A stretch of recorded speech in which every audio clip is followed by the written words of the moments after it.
हाँ we future doctors, best series का हमारा ये 5th वीडियो है। बेस्ट यानी B wise exam strategy to become topper. और आज के वीडियो का टाइटल है मॉक टेस्ट के मिस्टेक्स एनालिसिस कैसे करें। देखो भाई, बेस्ट सीरीज का ये सबसे इंपॉर्टेंट वीडियो है जो आपको नीट एग्जाम का टॉपर बनाएगा। यानी मैं ये कह सकता हूं, इससे पहले बेस्ट के जो 4 वीडियो आपने देखे हैं, जिसमें पहले वीडियो में हमने डिस्कस किया था कि आपको नीट एग्जाम से पहले कितने मॉक टेस्ट अटेम्प्ट करने चाहिए। बेस्ट का सेकंड वीडियो था कि आपको कितने यूनिट वाइज, कितने रिवीजन टेस्ट और कितने class wise and major test attempt करने चाहिए। थर्ड वीडियो में हमने नीट एग्जाम अटेम्प्ट करने की बेस्ट स्ट्रेटजी डिस्कस की थी। और फोर्थ वीडियो में ये डिस्कस किया था कि ओएमआर फिलअप करने का बेस्ट मेथड क्या है, जिससे आपकी ओएमआर ना कि जल्दी फिलअप होगी बल्कि आपसे ओएमआर में कोई मिस्टेक भी नहीं होगी। उन 4 वीडियो को अगर आप अच्छे से फॉलो करेंगे तो आप आराम से नीट एग्जाम क्वालिफाई कर लेंगे। इजीली आपको गवर्नमेंट कॉलेज भी मिल जाएगा। लेकिन उन 4 वीडियो के साथ साथ आप आज के वीडियो को भी अच्छे से फॉलो करेंगे, पूरा इसको एग्जाम तक डेडिकेशन के साथ डिसिप्लिन में रह के फॉलो करेंगे, तो आपकी नीट एग्जाम में टॉप में रैंक आएगी और आप अच्छे मार्क्स, अच्छी रैंक के साथ अपने ड्रीम कॉलेज में जाएंगे। तो अगर आपका भी सपना है एक टॉप रैंक के साथ अपने ड्रीम कॉलेज में जाने का, तो इस वीडियो को भी अच्छे से जरूर सुनना और फॉलो भी करना है। तो देखो भाई, जैसा कि मैं पहले आपको बोलते आया हूं कि अगर आपको एग्जाम में स्कोर बढ़ाना है, उसका सबसे आसान मेथड यह है कि जो भी मॉक टेस्ट आप अटेम्प्ट करते हैं या जो भी प्रीवियस ईयर क्वेश्चंस आप करते हैं, आप उनकी मिस्टेक्स का एनालिसिस करें, मिस्टेक्स को अच्छे से नोट डाउन करें और मिस्टेक्स को बार बार रिवाइज करें। लेकिन प्रॉब्लम स्टूडेंट्स को यह आती है कि उनको यही नहीं पता चलता कि मुझे मिस्टेक का एनालिसिस कैसे करना है, कौन सी मिस्टेक्स मुझे नोट डाउन करनी है, कौन सी मिस्टेक्स मुझे स्किप करनी है, मिस्टेक्स को कब और कैसे मुझे रिवाइज करना है। तो सारी बातें आज के वीडियो में डिटेल में डिस्कस करेंगे। बट इससे पहले आप सभी के लिए एक इंपॉर्टेंट इंफॉर्मेशन है। देखो भाई, नीट एग्जाम में अब ओनली 3 मंथ्स का टाइम बचा है, लेकिन अभी भी बहुत सारे बच्चे ऐसे हैं जिनकी केमिस्ट्री अच्छे से प्रिपेयर नहीं हो पाई है और उनका केमिस्ट्री में मॉक टेस्ट में अच्छा स्कोर नहीं होने के कारण उनका कॉन्फिडेंस नहीं बढ़ पा रहा कि वो नीट एग्जाम क्वालिफाई कर पाएंगे। उनको लगता है कि एक बार शायद फिर से ड्रॉप करना पड़े।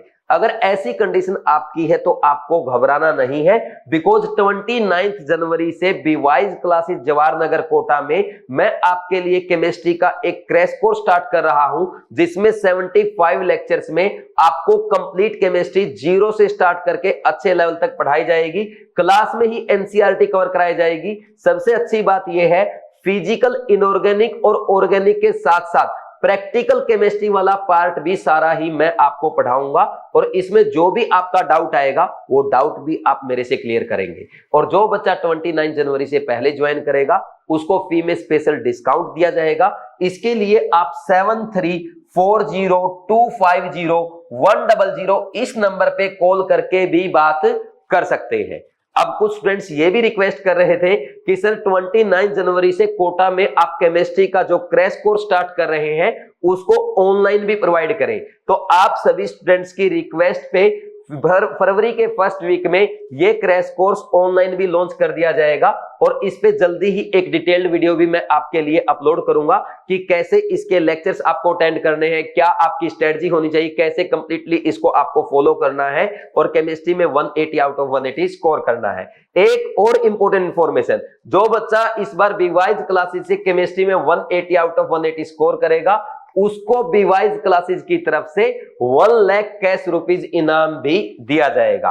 तो अब आपको बचे हुए 3 महीने में अच्छे से मेहनत करना है, केमिस्ट्री में 180 आउट ऑफ 180 स्कोर करके अपने ड्रीम कॉलेज में जाना है और मेरे से 1 लाख रुपए कैश प्राइज भी जीत के जाना है। ठीक है भाई, अब हम अपने वीडियो की बात करेंगे कि मिस्टेक का एनालिसिस कैसे करना है, उनको नोट कैसे करना है और रिवाइज कैसे करना है। तो सबसे पहला पार्ट हमारा होगा मिस्टेक्स एनालिसिस का। तो देखो भाई, जब भी आप कोई मॉक टेस्ट अटेम्प्ट करते हैं, जैसे ही आप घर पे जाते हैं तो सबसे पहला काम आपका होना चाहिए कि आप टेस्ट का एनालिसिस करें। टेस्ट के एनालिसिस में क्या करना है, एक तो आपको यह देखना है कि कितने क्वेश्चंस आपने स्किप कर दिए, दूसरा यह देखना कि कितने क्वेश्चंस आपने मिस्टेक किए हैं, और जो क्वेश्चन आपने मिस्टेक किए हैं उनके सामने आप लिख देंगे कि इसमें आपकी कॉन्सेप्चुअल मिस्टेक हुई है, या कैलकुलेशन मिस्टेक आपने की है, कोई सीली मिस्टेक आपने करी है, या ओएमआर फिलअप करने में ही कोई मिस्टेक हो गई, या इसमें आपने कोई तुक्का मारा था इसलिए गलत हो गया, या अदर जो भी मिस्टेक आपकी है आप उस क्वेश्चन के सामने लिख देंगे कि ये मेरी मिस्टेक हुई है। ठीक, तो ये होता है आपके मिस्टेक्स का एनालिसिस। तो इससे आपको आइडिया आएगा कि आपका कॉन्सेप्ट वीक है, आपकी कैलकुलेशन वीक है, या आप हड़बड़ी में कोई मिस्टेक करते हैं, या टाइम बाउंडेशन की वजह से मिस्टेक कर देते हैं, या आप एग्जाम में जो एग्जाम का प्रेशर होता है उसकी वजह से कोई मिस्टेक कर देते हैं, या ओएमआर फिलअप करने में कोई मिस्टेक कर रहे हैं। तो इससे आपको एक आइडिया आने लग जाएगा कि इस टाइप की ये मिस्टेक आपकी हो रही है, फिर धीरे धीरे वो मिस्टेक कम होने लग जाएगी। तो ऐसे मिस्टेक एनालिसिस करना है। और इसके साथ साथ एक काम करना, जो क्वेश्चंस आपने एग्जाम में स्किप किए थे एक बार इनको भी देख लेना कि ये आपके टाइम की कमी की वजह से नहीं हो पाए, या इसमें आपको कॉन्सेप्ट ही नहीं आता था, या क्वेश्चन बहुत ज्यादा लेंथी आपको लग रहा था, या क्वेश्चन का आपको आइडिया ही नहीं आया। तो इन क्वेश्चन को भी एक बार घर पे जरूर ट्राई करें, इनका भी एनालिसिस करें, और ये भी आपसे सोल्व ना हो तो अपने सब्जेक्ट के रिस्पेक्टिव टीचर से या किसी अपने फ्रेंड से आप डिस्कस जरूर करें। अब इसके बाद दूसरे पार्ट पे आगे बढ़ेंगे कि मिस्टेक एनालिसिस करने के बाद आपको मिस्टेक्स को नोट कैसे करना है। देखो भाई, नोट डाउन कैसे करेंगे। सबसे पहले बहुत सारे बच्चे ये पूछते हैं कि सर मिस्टेक नोट करते टाइम हमें मिस्टेक्स को अपने नोटबुक में नोट करना चाहिए, शॉर्ट नोट्स में लिखना चाहिए, पेपर पे लिखना चाहिए, या अलग से कॉपी लगानी चाहिए। तो इसके लिए मैं आपको बता दूं भाई, सबसे बेस्ट मेथड ये है कि आप मिस्टेक्स के लिए एक अलग से कॉपी लगाएं और सभी मॉक टेस्ट की मिस्टेक उस कॉपी में लिखें। अब इससे क्या फायदा होगा, देखो भाई, मॉक टेस्ट में जो आपकी मिस्टेक होती है वो बड़ी इंपॉर्टेंट मिस्टेक होती है, क्योंकि मॉक टेस्ट की मिस्टेक आपकी टाइम बाउंडेशन की वजह से होती है और मॉक टेस्ट के प्रेशर की वजह से होती है। जो मॉक टेस्ट में आपकी मिस्टेक हो रही है वही आपकी एग्जाम में भी हो सकती है। इसलिए अगर आप सभी मॉक टेस्ट की मिस्टेक एक कॉपी में लिख लेंगे, एक जगह सभी मॉक टेस्ट की मिस्टेक आपकी रहेगी, तो एग्जाम से एक वीक पहले बार बार आप उनको अच्छे से रिवाइज कर पाएंगे, और जब एग्जाम से पहले सारी मिस्टेक आपने रिवाइज कर रखी होंगी तो एग्जाम में मिस्टेक नहीं होगी, और एग्जाम में अपने आप आपके मार्क्स बढ़ जाएंगे, आपकी अच्छी रैंक आएगी। तो ये रीजन है कि आपको मिस्टेक की अलग से नोटबुक बनानी चाहिए। अब हम डिस्कस करेंगे कि मिस्टेक लिखना कैसे होता है। देखो भाई, मिस्टेक को आप जितना सिंपल वर्ड में लिखेंगे, जितना शॉर्ट में लिखेंगे, जितना कंक्लूड करके लिखेंगे, उतना आपको बेनिफिट होगा। आपको करना क्या है, मिस्टेक्स को कम से कम वर्ड्स में लिखना है, कम से कम आपको स्पेस में लिखना है, और ज्यादा से ज्यादा मिस्टेक्स लिखना है, ज्यादा से ज्यादा रिवाइज करना है। अब कम से कम लिखने का मतलब क्या है, मान लीजिए आपसे पेपर में कोई फॉर्मूला मिस्टेक हो गया, कोई भी XYZ फॉर्मूला मिस्टेक हो गया। जैसे आपके फॉर्मूले आते हैं सॉल्यूशन चैप्टर में, भाई आप वो लिखते हो, KB का फॉर्मूला लिखते हो, ठीक, ये आपका क्या है, एलिवेशन कांस्टेंट है, मोलर एलिवेशन कांस्टेंट इसको बोलते हैं, यूबिलियोस्कोपिक कांस्टेंट भी बोलते हैं। इसका फॉर्मूला होता है आपका R into molar mass of solvent into TB naught का square divide by 1000 into heat of vaporization. ये फॉर्मूला आपका होता है। अब मान लीजिए किसी बच्चे ने इसमें एक सिली मिस्टेक ये कर दी कि यहां पे TB नोट का स्क्वायर नहीं लिखा, और TB नोट का स्क्वायर लिखना वो भूल गया। ठीक, तो आपको क्या करना है, पूरा क्वेश्चन और उसका सॉल्यूशन लिखने की जरूरत नहीं है, आप सिर्फ ये फॉर्मूला लिख दें, क्योंकि आपसे फॉर्मूले में मिस्टेक हुई है, ना कि कैलकुलेशन में। ये मिस्टेक हो गई। ऐसे ही आप फिजिक्स की कोई फॉर्मूला मिस्टेक हो जाए उसको लिख सकते हो, फिजिकल की फॉर्मूला मिस्टेक को लिख सकते हो। अब दूसरा मान लीजिए किसी बच्चे से कैलकुलेशन मिस्टेक हो गई। कैलकुलेशन मिस्टेक कैसे हो सकती है भाई, बाई चांस वहां पे लिखा था 0.6 मल्टीप्लाई बाई 0.2 और आपने गलती से इसको 1.2 लिख दिया। तो आपको क्या करना है, अपनी मिस्टेक्स वाली कॉपी में इसको एज इट इज लिखना है, और फिर इसके ऊपर लिखना कि ये ऐसा नहीं करना है, क्रॉस कर देना उसको, ऐसे लिख दो ये मिस्टेक नहीं करनी। फिर इसका लिखना ये 0.6 multiply by 0.2 will be equal to 0.12। आपसे लगभग हर टेस्ट में एक इस पैटर्न की मिस्टेक जरूर होती है। तो जब बार बार ऐसी मिस्टेक्स को आप लिखेंगे तो धीरे धीरे वो मिस्टेक खत्म हो जाएगी और आपके मार्क्स बढ़ने लग जाएंगे। ये आपकी सेकंड टाइप की मिस्टेक हो गई। अब थर्ड टाइप की मिस्टेक क्या आती है भाई, जैसे आपने मान लीजिए OMR फिलअप करने में ही मिस्टेक कर दी, तो आप ये भी लिखें कि मैंने क्वेश्चन नंबर 56 में बी की बजाय सी में OMR फिलअप कर दिया, जिसके कारण मुझे -1 मिला। तो ऐसा करके भी आप एक बार वहां पे जरूर दिखाएंगे। कोई और सिली मिस्टेक आपने की है? सिली मिस्टेक कैसे? जैसे कई बार क्या होता है, हम लोग क्या करते हैं सिली मिस्टेक में, एक खास मिस्टेक आपसे बहुत बार हो जाती है। जैसे आपके ना ऑप्शन ऐसे आते हैं, मान लीजिए 1 2 3 4, ये आपके ना ऑप्शन थे क्वेश्चन के, और आंसर ऐसे था 0 1 2 और 3। आपका आंसर आया सोल्व करने पे 2, और आपने बाई चांस मिस्टेक से ऑप्शन 2 आंसर कर दिया। भाई आंसर तो 2 आया ना, ऑप्शन 3 है ना आपका आंसर तो, लेकिन आपने क्या किया, 2 की बजाय ऑप्शन 2 को टिक कर दिया। तो ये मिस्टेक अगर आपसे हो जाए तो इसी पैटर्न में आपको लिखना है और इसको हाईलाइट कर देना कि ये मिस्टेक मेरे से हुई है। तो देखो आपने देखा मैंने 4 टाइप की मिस्टेक एक एक लाइन में, 4 लाइन में लिख दिया सिर्फ। और ये मिस्टेक जब आप रिवाइज करेंगे ना, आपको फील आएगा, और जब पेपर में क्वेश्चंस देखेंगे ना, वहां पे भी आपको फील हो जाएगा कि हाँ यार ये छोटी छोटी मिस्टेक मेरे से पेपर में होती थी, यहाँ पे मुझे ध्यान रखना है। वह क्वेश्चन देखते ही आपको दिख जाएगा कि ये मिस्टेक नहीं करनी है। और इसके अलावा अगर आप और डिस्कस करेंगे सिली मिस्टेक का, एक और डाउट बच्चों को आता है। देखो भाई, जैसे एक क्वेश्चन मैंने अनुभव टेस्ट में दिया था, अगर अनुभव टेस्ट आपने अटेम्प्ट किया है, अब उसकी पीडीएफ भी बीवाइज ऐप पे अवेलेबल है, आप वो पीडीएफ डाउनलोड कर सकते हैं। उसकी फी भी हमने रखी है ओनली 20 रुपीज, क्योंकि फ्री में जब हम रखते हैं ना तो फ्री में कोई बच्चा अटेम्प्ट नहीं करता, इसलिए हमने उसका 20 रुपीज प्राइस रख दिया, क्योंकि 20 रुपीज हर बच्चा अफोर्ड भी कर सकता है, और 20 रुपीज आप पे करने के बाद आप टेस्ट भी अटेम्प्ट करेंगे और अनुभव टेस्ट की फील भी ले पाएंगे। तो उसका एक क्वेश्चन मैं आपको बता रहा हूं, काफी बच्चों ने वो मिस्टेक किया है। उसमें मैंने क्वेश्चन में पूछा था भाई ऑक्सीडाइजिंग पावर ऑफ हैलोजेंस का इंक्रीजिंग ऑर्डर क्या आएगा। क्या पूछा मैंने? इंक्रीजिंग ऑर्डर, जिसमें पहला ऑप्शन ये था F2 Cl2 Br2 I2, second और थर्ड ऑप्शन भी थे, और फोर्थ ऑप्शन ये था I2 की सबसे कम, उससे ज्यादा Br2 की, उससे ज्यादा Cl2 की, और सबसे ज्यादा F2 की।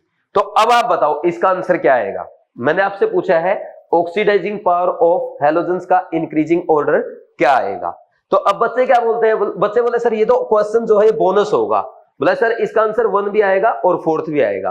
देखो ऑर्डर दोनों ही सही है, पहले वाला भी और 4th वाला भी, क्योंकि सबसे ज्यादा ऑक्सीडाइजिंग पावर होती है फ्लोरीन की, उससे कम क्लोरीन की, उससे कम ब्रोमीन की, और सबसे कम आयोडीन की, ये हम सब जानते हैं। लेकिन क्वेश्चन ने पूछा क्या है, इंक्रीजिंग ऑर्डर पूछा है, तो आप डिक्रीजिंग को आंसर क्यों बोल रहे हो? इसका आंसर क्या आना चाहिए? 4th आना चाहिए। समझे कि नहीं समझे? तो ये मिस्टेक अनुभव टेस्ट में मैंने बच्चों से कराई थी, और काफी बच्चों ने मिस्टेक की है, ये भी इसीलिए मिस्टेक में काउंट होगी। तो वहां पे आपको क्या करना है, वहां पे बस इतना लिख देना है कि ऑक्सीडाइजिंग पावर का इंक्रीजिंग ऑर्डर जब पूछा हो तो हमें ऑक्सीडाइजिंग पावर का इंक्रीजिंग ऑर्डर ही लिखना है। ये ऑर्डर भी याद हो जाएगा आपको लिखने के चक्कर में, और इस क्वेश्चन को ये लाइन लिखते ही आपको ये भी याद आ जाएगा कि ये सिली मिस्टेक आपने की थी। समझे कि नहीं समझे? ऐसी सिली मिस्टेक आप फिजिक्स में भी करते होंगे, बायो में भी करते होंगे, उन सिली मिस्टेक्स को आप कर सकते हैं। और अगर आप चाहते हैं एग्जाम से पहले ऐसी सारे टाइप की सिली मिस्टेक आप प्रैक्टिस कर सके, तो आप बीवाइज क्लासेस की बीट 2.0 ज्वाइन कर सकते हैं। ये ऐसी टेस्ट सीरीज है जिसमें आपके प्योर एनसीईआरटी बेस्ड क्वेश्चन होते हैं, नीट एग्जाम के लेटेस्ट पैटर्न पे बेस्ड क्वेश्चन होते हैं। जैसे अनुभव टेस्ट में हमने क्वेश्चंस दिए हैं, सिर्फ वैसे ही क्वेश्चन होते हैं। यानी जब आप बीट 2.0 को अच्छे से प्रैक्टिस करके जाएंगे तो आपको नीट एग्जाम में ऐसा लगेगा कि ये तो बीट का ही टेस्ट है, और एग्जाम में आपको बिल्कुल भी प्रेशर फील नहीं होगा और आप अच्छा स्कोर कर पाएंगे। ठीक, तो बीट 2.0 आप ज्वाइन कर सकते हैं। इसमें आपके लिए 20 यूनिट वाइज टेस्ट है, आपके लिए 19 यूनिट वाइज टेस्ट है, 7 आपके रिवीजन टेस्ट है, 2 क्लास 11, 2 क्लास 12 और 10 आपके फुल सिलेबस मेजर टेस्ट है। यानी 40 टेस्ट आपको प्रोवाइड किए जा रहे हैं। और पेमेंट करने से पहले आप क्या कर देना, अप्लाई प्रोमो कोड जरूर कर देना जब आप बीवाइज ऐप पे इसको ज्वाइन करेंगे। कोई डाउट है फिर वही नंबर है 7340250100, इस नंबर पे आपको बात कर लेनी है। नेक्स्ट अब हम आगे बढ़ेंगे कॉन्सेप्चुअल मिस्टेक की तरफ। अब कॉन्सेप्चुअल मिस्टेक क्या है भाई? अगर आपका फिजिक्स में कोई क्वेश्चन मिस्टेक हुआ जिसमें आपका कॉन्सेप्ट ही गलत है, आपको कॉन्सेप्ट ही नहीं आता, तो आप क्या करो, उस क्वेश्चन को लिख दो शॉर्ट में और उस क्वेश्चन का एक्सप्लेनेशन लिख दो, और कहां पे कौन सा पॉइंट आप भूल गए या कौन सा पॉइंट आपका मिस हो गया उसको एक बार हाईलाइट कर दो, ताकि जब आप रिवाइज करो आपका फोकस ओनली इस पॉइंट पे जाए जो आप भूले थे। तो जैसे इस पॉइंट पे फोकस जाएगा, ये हमेशा के लिए आपको बार बार रिवाइज करने पे याद हो जाएगा। ठीक, फिर इसके बाद बायो में मान लीजिए भाई आपने कोई छोटी मिस्टेक की है, जैसे नीट 2023 में एग्जामिनर ने करवाया था बारक इज ए टेक्निकल टर्म, ये स्टेटमेंट दी थी, करेक्ट इनकरेक्ट उसने पूछा था, तो बारक is a non technical term, ये साफ एनसीईआरटी में लिखा हुआ है। अब मान लीजिए ये लाइन आपसे मिस्टेक हुई है, तो आपको क्या करना है, अपनी मिस्टेक कॉपी में सिर्फ ये लिख देना है बारक is a non technical term, ये लिख दिया आपने। ठीक, ये लिखने के बाद आप क्या करेंगे, इस पॉइंट को हाईलाइट कर देंगे जो आप भूल गए, क्योंकि आपने क्या लिख दिया था, बारक इज ए टेक्निकल टर्म, लेकिन ये तो नॉन टेक्निकल है, तो इस पॉइंट को आप हाईलाइट कर दें या इस पॉइंट को अलग पेन से लिख दें, ताकि आपका कंटिन्यूस फोकस बार बार रिवाइज करने पे सिर्फ इसी पे जाए। समझ गए मेरा पॉइंट।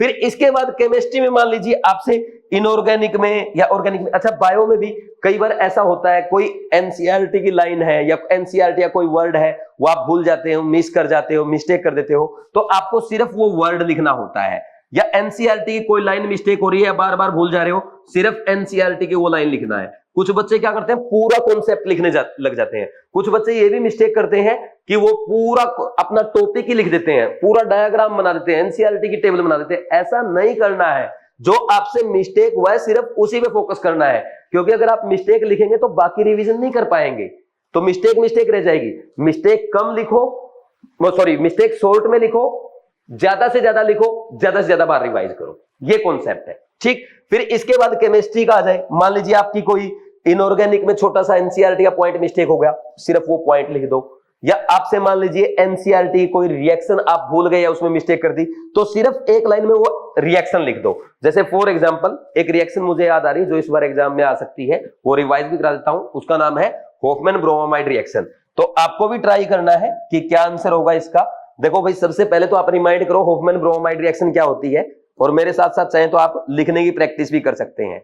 देखो इस रिएक्शन में हम क्या करते हैं, अमाइड की रिएक्शन कराएंगे Br2 के साथ इन प्रेजेंस ऑफ NaOH।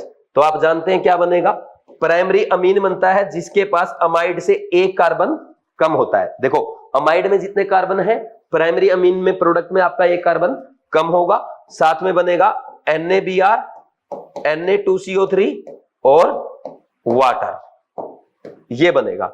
अब मेरा क्वेश्चन ये है कि इसमें आपने NaOH के कितने मोल यूज किए हैं और वाटर के कितने मोल यूज किए हैं। अगर 1 मोल अमाइड रिएक्शन कर रहा है Br2 और NaOH के साथ, ठीक, तो इसका मतलब आपको क्या आना चाहिए, ये बैलेंस रिएक्शन आनी चाहिए, और ये बैलेंस रिएक्शन आपके एनसीईआरटी में गिवन है और एनसीईआरटी में है, तो एग्जामिनर पूछ सकता है। तो क्या होगा इसमें भाई, जब आप यहां पे अमाइड की रिएक्शन Br2 के 1 मोल के साथ कराएंगे, NaOH के 4 मोल लिए जाते हैं, प्राइमरी अमीन का 1 मोल बनेगा, 2 मोल NaBr का बनेगा, Na2CO3 का 1 मोल और वाटर के 2 मोल बनेंगे। तो आपसे क्या पूछा था कि इसमें NaOH के कितने मोल यूज हुए, 4 मोल तो NaOH के एंड 2 मोल किसके, वाटर के। बोलो कोई डाउट है क्या। ठीक, तो अगर आप ये भूल गए हैं, सिर्फ ये रिएक्शन आपको लिखनी है, और रिएक्शन लिखने के बाद क्या करना है, आपको इस पॉइंट को जो आप भूल गए थे उसको हाईलाइट कर देना है, सिर्फ इस पॉइंट को। यही तो आप भूल गए थे या यही तो आपसे मिस्टेक हुआ है, पूरा रिएक्शन लिख दिया, रिवाइज हो गया, बस ये 2 पॉइंट हाईलाइट कर दिया ताकि इस पे फोकस जाए कि सर ने बीट के टेस्ट में एक क्वेश्चन पूछा था और ये मेरे से मिस्टेक हुआ है। और नीट में नहीं होना चाहिए, क्यों, क्योंकि नीट में रिएक्शन आने की उम्मीद मुझे इस बार है। ठीक, फिर इसके बाद आगे बढ़ जाए, और देखो भाई ये हो गई, इस टाइप की मिस्टेक्स आपकी सारी होती है। फिजिकल में कोई फॉर्मूला मिस्टेक है, फिजिक्स में कोई आपका कॉन्सेप्ट मिस्टेक है, वो लिखो, शॉर्ट से शॉर्ट में लिखो ताकि ज्यादा से ज्यादा बार आप रिवाइज कर सको। तो एनालिसिस हो गया मिस्टेक का, नोट डाउन भी कर लिया। ठीक, करना क्या, नोट डाउन करते टाइम एक ध्यान रखना, कोशिश ये करो, जैसे मान लीजिए भाई आपका ना ये पेज होता है, एक पेज होता है ऐसे, ठीक, तो इस पेज पे ये एक मिस्टेक, इस पेज पे क्या होना चाहिए, एक टेस्ट की सारी मिस्टेक आ जानी चाहिए, चाहे फिजिक्स की है, केमिस्ट्री की है या बायो की है। और ज्यादा ही मिस्टेक अगर आपकी होती है तो एक इस साइड और दूसरा इस साइड, तो दोनों साइड आ जानी चाहिए। तो ऐसे अगर आप बीट के 40 टेस्ट की एक एक मिस्टेक लिखेंगे तो आपके पास कितने हो जाएंगे, लगभग 30 से 40 पेजेस में सारे टेस्ट की मिस्टेक हो गई। समझे कि नहीं समझे। अब ऐसे मान लीजिए आपने पर टेस्ट 20 मिस्टेक एवरेज लिखी, क्योंकि एवरेज बच्चे जो होते हैं वो ज्यादा मिस्टेक करते हैं, मैं 20 मिस्टेक मान के चलता हूं, और 20 मिस्टेक आपने टोटल टेस्ट अटेम्प्ट किए, 40 की बजाय एवरेज मैंने 30 मान लिया, तो कितनी मिस्टेक आपके पास हो गई, 600 मिस्टेक हो गई। अगर इन 600 मिस्टेक को आप अच्छे से रिवाइज करके जाएंगे तो आपको ऐसा लगेगा कि पूरा पेपर आपका मिस्टेक वाली कॉपी से ही आया है। क्योंकि जब आदित्य राकेश ने मेरे कहने पे लास्ट के 2 महीने में मिस्टेक की कॉपी बनाई थी तो उसने लास्ट के 2 महीने में सिर्फ 200 मिस्टेक्स लिखी थी और इन 200 मिस्टेक में से पेपर में उसको 22 मिस्टेक एज इट इज मिल गई थी और उसने बताया सर मुझे लग रहा था कि पूरा पेपर मेरी मिस्टेक की कॉपी से आया है। अगर आपको पेपर में एक क्वेश्चन भी ऐसा दिखता ना जो आपने पहले पढ़ रखा है तो आपको ऐसा लगता कि आपके पढ़े हुए में से पेपर आया है। आदित्य राकेश को 22 मिस्टेक नजर आ रही थी जो वो पेपर में कर सकता था, तो उसको तो ऐसा लगा पूरा पेपर उसका है और उसने नीट 2016 क्वालिफाई किया, ना कि ओनली क्वालिफाई किया बल्कि वो एक एवरेज बच्चा था, वो यूसीएमएस में गया, अब वहां से अपनी एमबीबीएस क्वालिफाई करके एमडी में एडमिशन ले चुका है। तो आप भी आदित्य राकेश की तरह क्वालिफाई कर सकते हैं अगर ऐसे 600 मिस्टेक्स लिखेंगे और फिर उनको रिवाइज करेंगे। अब रिवाइज करने का मेथड क्या होता है, अपनी मिस्टेक की कॉपी को अपने सिरहाने रखो, अपने बेड पे रखो, अपने स्टडी टेबल के पास रखो, जब भी टाइम मिले तभी रिवाइज कर दो। मिस्टेक रिवाइज करने के लिए प्रॉपर टाइम अगर आप रखेंगे तो कभी भी आप मिस्टेक रिवाइज नहीं कर पाएंगे। अगर आपको मिस्टेक्स को प्रॉपरली रिवाइज करना है तो आपको सिर्फ एक काम करना चाहिए कि उन मिस्टेक्स की कॉपी को हमेशा अपने साथ रखना चाहिए। जैसे मेरी एक आदत है, मेरे कुछ भी मुझे लिखना होता है या कुछ भी मुझे पढ़ना होता है तो वो जो मेरी बुक है, जो मेरी डायरी है, मैं अपने उसके बेड पे रखता हूं और सुबह उठते ही उसमें कुछ लिखना तो लिख देता हूं, रात में सोने से पहले लिखना है रात में लिख देता हूं, रात में बुक पढ़ना है सुबह उठते ही बुक पढ़ना है, मैं वॉशरूम बाद में जाता हूं, पहले मैं कुछ ना कुछ पढ़ता हूं, तो मुझे इससे बेनिफिट मिलता है, पूरा दिन एनर्जेटिक रहता हूं। तो ऐसे ही आपको करना, सुबह उठते ही आंख खुलते ही सबसे पहले मिस्टेक रिवाइज करनी है, चाहे एक ही पेज रिवाइज करें। अगर ऐसे आप करेंगे आपको काफी बेनिफिट होगा। दिन में आप चाय पी रहे हैं, मम्मी को बोल दिया मम्मी चाय बना दो, मम्मी जब तक चाय ला रही तब तक क्यों वेट करना है, 2 मिनट आपने मिस्टेक की कॉपी खोल के देख लेना है। समझे कि नहीं समझे, ये मेथड होता है। तो ऐसे इन 600 मिस्टेक्स को हमें बार बार कई बार रिवाइज करना है ताकि एग्जाम में एक भी मिस्टेक ना हो और आप अच्छे मार्क्स अच्छी रैंक के साथ अपने ड्रीम कॉलेज में जाए। ठीक, तो ये हो गया पूरा मेथड। एनालिसिस कैसे करना है, नोट कैसे करना है, मिस्टेक का एनालिसिस कैसे करना है, नोट कैसे करना है और रिवाइज कैसे करना है। अगर अभी भी कोई कमी है ना, इस वीडियो के कमेंट सेक्शन में कमेंट करो, मैं आपके लिए और अदर वीडियोस भी अपलोड करूंगा। अच्छा, एक बात और, अब मेरे हाथ में ये बुक है, मुझे याद आ गया, ये आपके ना कृष्णा बैच का क्वेश्चन बैंक है, इसका नाम है एनसीईआरटी ड्रिल। ठीक, तो इसकी ये 3 बुकलेट है, फिजिकल, इनऑर्गेनिक और ऑर्गेनिक की। इन तीनों में आपके टोटल 3000 क्वेश्चंस है जो कि प्योर एनसीईआरटी बेस्ड है, नीट एग्जाम के लेटेस्ट पैटर्न पे बेस्ड है। इसमें एनसीईआरटी एग्जाम्पलर के क्वेश्चन इंक्लूड किए गए हैं और आपके एनसीईआरटी की लाइन से assertion, reason, statement, match the column बनाए गए हैं। एनसीईआरटी के intext example, intext question, even NCERT के एक्सरसाइज के क्वेश्चंस भी इंक्लूड किए गए हैं जो एग्जाम में आ सकते हैं। तो अगर एग्जाम से पहले 3000 क्वेश्चन आप अच्छे से प्रैक्टिस कर जाएंगे तो आपको पूरे के पूरे पेपर के क्वेश्चन इन्हीं में से मिलेंगे। तो ये आप जरूर प्रैक्टिस करके जाएं। ये आपके लिए अब अमेजन पे अवेलेबल है, फ्लिपकार्ट पे अवेलेबल है, वहां पे आप एनसीईआरटी ड्रिल या बीवाइज बुक्स या chemistry book by Sunil Nain search कर सकते हैं और बीवाइज क्लासेज की बीवाइज ऐप पे भी आपके लिए अवेलेबल है। और जो बच्चे अब केमिस्ट्री क्रैश कोर्स से अच्छे से कवर करेंगे, अगर आप भी ओनली एनसीईआरटी ड्रिल के क्वेश्चन प्रैक्टिस करेंगे, then it will be more than enough to score 180 out of 180 in chemistry. Crash course के लेक्चर अच्छे से करो और एनसीईआरटी ड्रिल अच्छे से प्रैक्टिस कर दो, इतना काफी होगा केमिस्ट्री में 180 आउट ऑफ 180 स्कोर करने के लिए। और जो बच्चे कोटा में ऑफलाइन ज्वाइन करना चाहते हैं भाई, वो नोट कर ले, 29 जनवरी से बीवाइज क्लासेस जवाहर नगर में आपका केमिस्ट्री का क्रैश कोर्स स्टार्ट हो रहा है, जिसमें मैं आपको कंप्लीट एनसीईआरटी अच्छे से कवर कराऊंगा। डेली आपकी 2 घंटे की क्लास रहेगी, लगभग आपका 75 लेक्चर्स का ये कोर्स है और इसमें पूरी फिजिकल, इनऑर्गेनिक, ऑर्गेनिक और प्रैक्टिकल केमिस्ट्री मैं आपको कंप्लीट कराने वाला हूं। आपका कोई डाउट आएगा वो भी आप मेरे से क्लियर करेंगे। खास बात यह है, जो 29 जनवरी से पहले फीस जमा करेगा उसको फी में स्पेशल डिस्काउंट दिया जाएगा, जिसके लिए आप 7340250100 इस नंबर पे कॉल करके बात कर सकते हैं। Thanks, all the best.